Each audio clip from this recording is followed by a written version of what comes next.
Good morning, শুভ সকাল। যেখান থেকে শেষ করলাম সেখান থেকেই শুরু, মানে শেষ আর শুরুটা ঠিক বুঝতে পারলে না অনেকে, তাই তো? এই কারণেই বলছি, লাইফ সবে মাত্র শেষ করলাম আর আজকের ব্লগটা এখান থেকে শুরু করছি, যেটা কালকে গিয়ে দেখবে। গতকালে তো কোনো কিছু করা হয়নি আর তোমাদের আপডেট জানানো হয়নি, তো ভাবলাম যে আজকে কেননা সকাল সকাল সে তোমাদের সারপ্রাইজ দেওয়া হোক এক কাপ চা নিয়ে।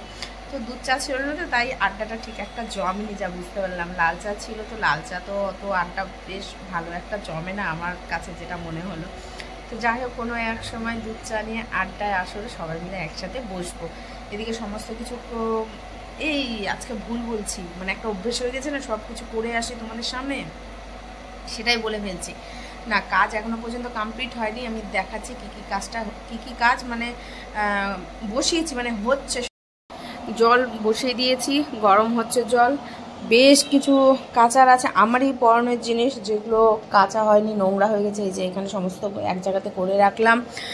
আর এদিকে ডিম সেদ্ধ আর আলু একসাথে বসিয়ে দিয়েছি। আজকে করব ডিমের ঝোল, যেটা আপডেট পেয়ে গেছো লাইফে। তো কিভাবে করব সেটা একটা দেখার বিষয়। আজকে একটু নতুন কিভাবে করা যায় বলো তো, আমাকে জানাও তো। অবশ্য তোমরা জানাতে জানাতে আমার রান্না কমপ্লিট হয়ে যাবে। আর এটা করব বাটা। কিভাবে বাটা করব চোখ রাখো, দেখতে পাবে যে বাটাটা আমি কি করে করছি। তো এই হচ্ছে খাওয়ার। পেঁপে আছে এক টুকরো, তো সেই পেঁপেটা আমি সেদ্ধ দিয়ে দেবো, তাহলে পণ্ডিতের হয়ে যাবে। এই যে, আর সবজি কিছু নেই গো, কিচ্ছু নেই। আমি জানি না কবে বাজার যাব, কি করব। এই যে ও পাতাটা আছে, দাঁড়াও। এই যা, পাতাটা নষ্ট হয়ে গেল, বরফ জমে গেছে পাতা। এই যে ওই সাইডটা ঝাড়া কমপ্লিট হলো, আর এদিকে সেরকমভাবে এবার নোংরা হবে না, কেননা কাল বিকেল থেকে ওই দিকটাতেই বেশি গড়াগড়ি খাওয়া হয়েছে। নোংরা বলতে ওই আর কি একটু জোরো গায়ের একটু নোংরাগুলোই, তাছাড়া নোংরা আর কি। আর ধুলো তো যা থাকে তা ধুলো থাকবে, সে তুমি 10 তলাতেই থাকো আর নিচ তলাতেই থাকো, ধুলো হবে, বুঝলে? ধুলো হবেই। কাপড় ভেজানো কমপ্লিট হয়ে গেছে, কাপড় ভিজানো হয়ে গেছে, কাপড়গুলোকে কাচবো। ওগুলো সব রোদে দিয়ে আসলাম। র্যাক তো এখন প্রতিদিনই রোদে দেওয়া হচ্ছে, বালিশগুলো রোদে দিয়ে এসছি সব। তো এখন আর কি ঘরটা ঝাড় দিয়ে দিলে সব কাচাকুচি করবো। আর ওদিকে রান্নাঘরে জোগাড়ও হয়ে গেছে। জোগাড়টা চলো একবার দেখিয়ে দিই তোমাদেরকে। রোদ দেখেছো? খটমটিয়া রৌদ্র, মনে হচ্ছে হোলির যে রোদটা, বসন্তের যে রোদটা যেমন মনে হয় না, ওই রকম রোদটা গায়ে লাগছে। এই যে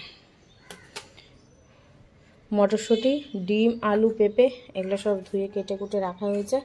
এটা জানি না বাটা হবে কি হবে না। এই যে বরফ জমে গেছিলো, তো ধোয়ার পর দেখছি যে এই ধরনের হয়ে গেছে। দেখা যাক কি হচ্ছে।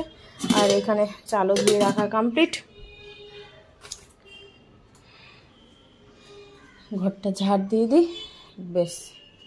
আর কি, এই শীতের দিনে সব ভালো, এই নিজের মাথা ধোয়া আর হলো কাপড় কাচা, সব থেকে বড় যন্ত্রণা লাগে আমার কাছে শীতে। বাকি আর কি, যেমন যা প্রতিনিয়ত তেমনটাই হয়। কাঁচা হয়েছে কিন্তু জল ধোয়া হয়নি এখনো, জল ধোয়া করতে হবে। তো দেখলাম যে যতক্ষণ ট্যাঙ্কিতে জলটা ভরে আমি সেলাই করিনি। প্লাজো প্যান্টটার নিচের দিকটা না সেলাইটা ছুটে গেছে।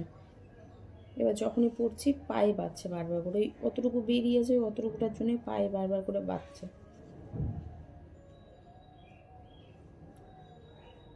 অতটুকুটা, হ্যাঁ দেখো, এতটুকুটার জন্য পায়ে বাজছে, এতটুকুটার জন্য। সেলাই করে নিই ফটাফট, ওই হেম দিয়ে দেবো, ঝামেলা ছুটি।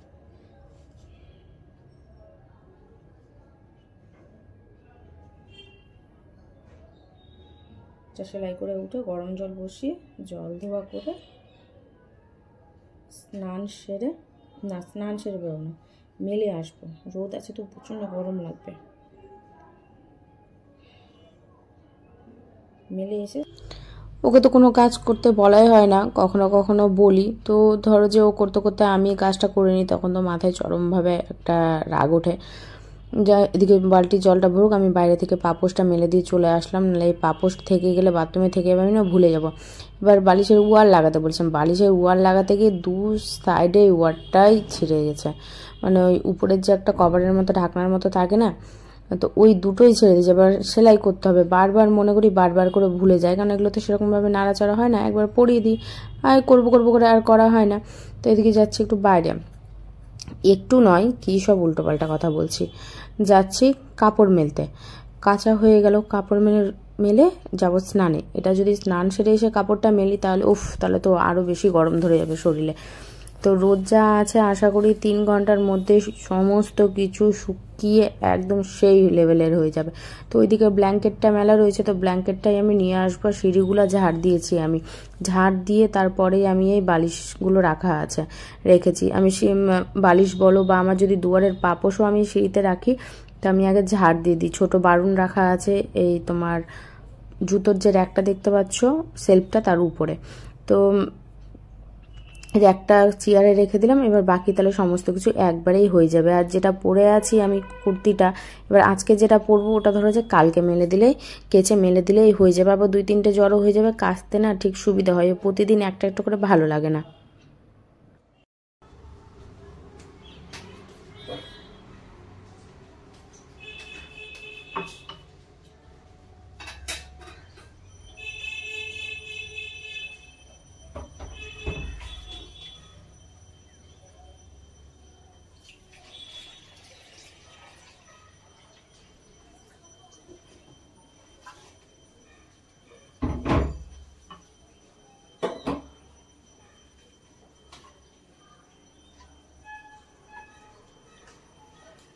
ওটা কমপ্লিট হলো। অল্প পেঁয়াজ, এই যে হাফের একটু কম বেশি যেটা হয় না, কমটা যেটা ছিল হাফ করতে গিয়ে সেটা বেটে নিলাম। আদা রসুন ডিমের ঝোলে দেবো। আদা তো এতটা লাগবে না, রেখে দেবো, হাফ দেবো আদা। আর এদিকে যে পেঁপেটা কেটে রেখেছিলাম, ভাতে সেদ্ধ দিইনি, যে ভাতে সেদ্ধ হবে না এই পেঁপে, ভাত সেদ্ধ হয়ে যাবে কিন্তু পেঁপে সেদ্ধ হবে না। একটা জিনিস কি বলতো, যদি ভাত হতে দেরি হচ্ছে, কিছু একটা যদি সেদ্ধ ফেলে দেওয়া যায় তো ভাত না তাড়াতাড়ি হয়ে যায়, দেখেছি আমি এটা। তো এদিকে এখন মটরশুঁটিটা আমি ভেজে নেবো, যে গোটা রসুন রেখেছি, আর এখানে যে কুচনো পেঁয়াজটা আছে দেখতে পাচ্ছ, এটা ডিমে দেবো। আর পাতাটা ফেলে দিলাম, পাতাটা দেখছি ঠিকই আছে, সবুজই হয়েছে, কিন্তু কেমন একটা জলে ভিজে থাকলে একবার যে একটা গন্ধ আসে না, সেদ্ধ হয়ে গেলে যে একটা গন্ধ আসে পাতা, সেই গন্ধটা পাচ্ছি। কিন্তু কাঁচা লঙ্কা নেই, ঝাল না হলে তো বাটা দেখবে ভালোই লাগবে না। একটু লঙ্কার গুঁড়ো দিয়ে বা শুকনো লঙ্কা দিয়ে আমাকে ওটাকে ভালো করে বাটতে হবে, ভাজা করে, নাহলে ভালো লাগবে না। ভাত ফুটে গেছে, তো এই ফাঁকে ভাবছি আমি কাপড়গুলো এক ফাঁকে না উল্টে দিয়ে আসি, তাহলে ফটাফট শুকিয়ে যাবে। এতক্ষণ ধরে তাহলে না ফেলে রাখার দরকার হবে না। আর পানিগুলোও মনে হয় গরম হয়ে গেছে, তো সেটাও উঠিয়ে নিয়ে আসি। আর একটা থাকুক, একটা তো গায়ে এখন লাগবে না, রাত না হলে সন্ধ্যে না হলে গায়ে দিতে লাগছে না, মানে এরকম যা রোদ উঠছে এমনি থাকা যাচ্ছে।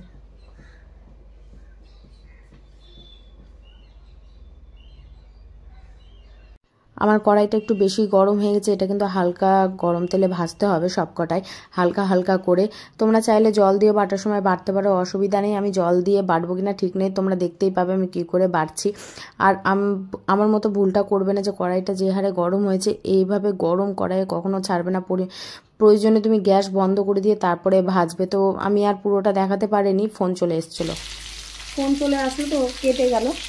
এই হচ্ছে ভাজা, পরিমাণ মতো লবণ দিয়েছি, হলুদ দিয়েছি। হলুদ অনেকে খায় অনেকে খায় না, আমি হলুদ খাই না, কিন্তু আজ ঝোঁকে না হলুদটা দিয়ে দিয়েছি। আর কুড়িয়ে পেয়ে গেলাম 2 লঙ্কা, ওই 2 লঙ্কা দিলাম। জানি না কতটা ঝাল হবেও কিনা, তাও বলতে পারছি না, দেখা যাক। আর এদিকে অল্প কটা, এই কটা না ফুলকপি কেটেছিল, ফুলকপিটা বেশি থাকবে না, বরফ জমে গিয়েছিলো সকালবেলা যাচ্ছে বললো না, এই ফুলকপিটা তো দিয়ে দিলাম, একটু দিলেই খাওয়া হয়ে যাবে। আর রাখলেই না, রাতে কি যাবে না দেখছি, মানে এই যে এই মাথাটাতে দেখো কেমন হয়ে গেছে, এই যে বরফ জমার জন্য। তো ডিমটাও হালকা ভাজা হয়ে গেছে, আমি এখন উঠিয়ে নেবো, তার আগে আলুটা দেবি, তাহলে না সুবিধা হবে। ডিম আর ভাজবো না আমি, কারণ ডিম আমার বেশি ভাজা ভালো লাগে না, অনেকে কড়া ভাজা পছন্দ করে, আমার ভালো লাগে না।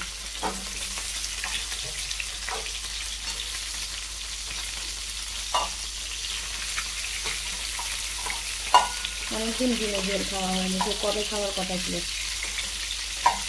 এর আগের সপ্তাহে খাওয়া কথা ছিল ডিমের ঝোল, এই সপ্তাহে রবিবার খাচ্ছি।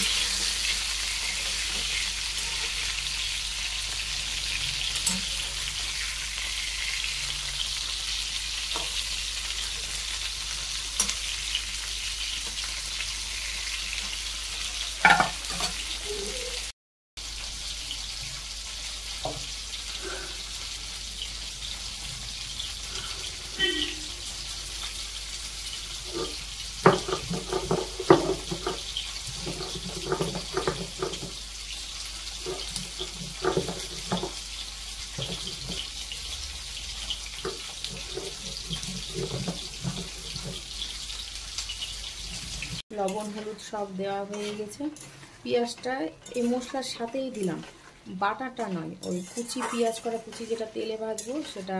ওই যে বললাম না, আমার কিছু না কিছু একটা ভুল হতেই থাকে, তো একবারে দিয়ে এই যে নাড়িয়ে চাড়িয়ে ভিজে নিচ্ছে। হালকা পরিমাণে জল দিয়েছি, জল না দিলে তো ঠিকঠাকভাবে মশলাটা ভাজা যাবে না। মশলাটা এখন ভাজা হয়ে গেলেই আমার এদিকে কমপ্লিট। গ্যাসটা মুছবো, তারপরে পেঁপেটা সেদ্ধ দেবো প্রেশার কুকারে, তাহলে আর মোছামুছির পরে ঝামেলা থাকবে না। আর এই যে বাটাটা কমপ্লিট, মানে গ্যাসটা এতটাই জোরে হয়ে গেছিলো, মানে কড়াই তেতে গেছিলো, ওই জন্য একটু এইভাবে হয়ে গেছে, নাহলে ভাজাটা একদম কম আছে করতে, তো তেলটা খুবই গরম হয়ে গেছে দিয়েছি, তার জন্য এমনটা হয়েছে। ও ঠিক আছে, একার জন্য, লোকজন তো খাওয়া খাওয়ি সিন নেই, আমিই আছি, আর কে আছে। ফুলকপিটা দিয়ে দিন, আর সেদ্ধ হবে না।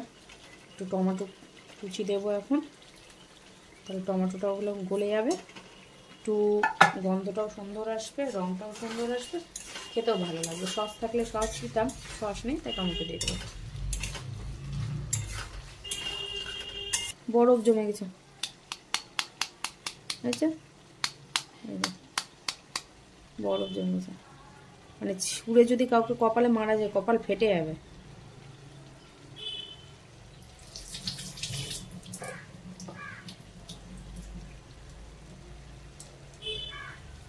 এইভাবে কাটা যাচ্ছে না, চলো এইভাবে দিয়ে দিই, ও নিজে নিজেই ঠিক হয়ে যাবে। কি করছিস তুই? খচর মচর করে আওয়াজ হচ্ছে তখন থেকে।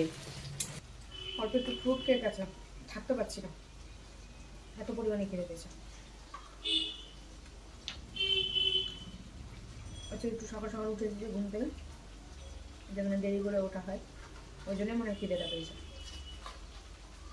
ডাকবো না, খেয়ে নেবো, অনেকদিন হয়ে গেল।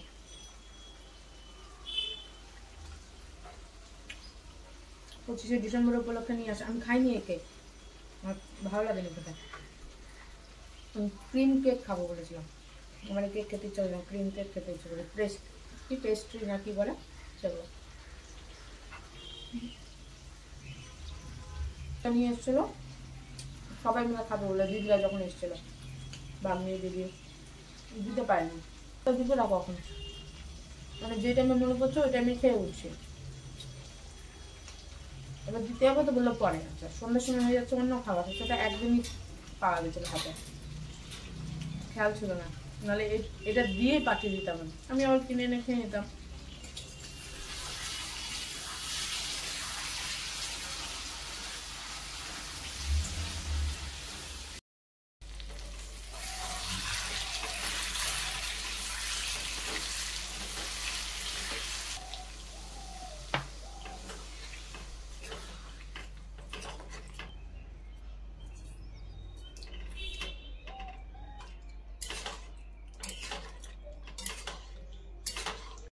রান্না কমপ্লিট, গ্যাস বন্ধ করে দিয়েছি। আর আজকের ভুলটা না বললেই ভালো,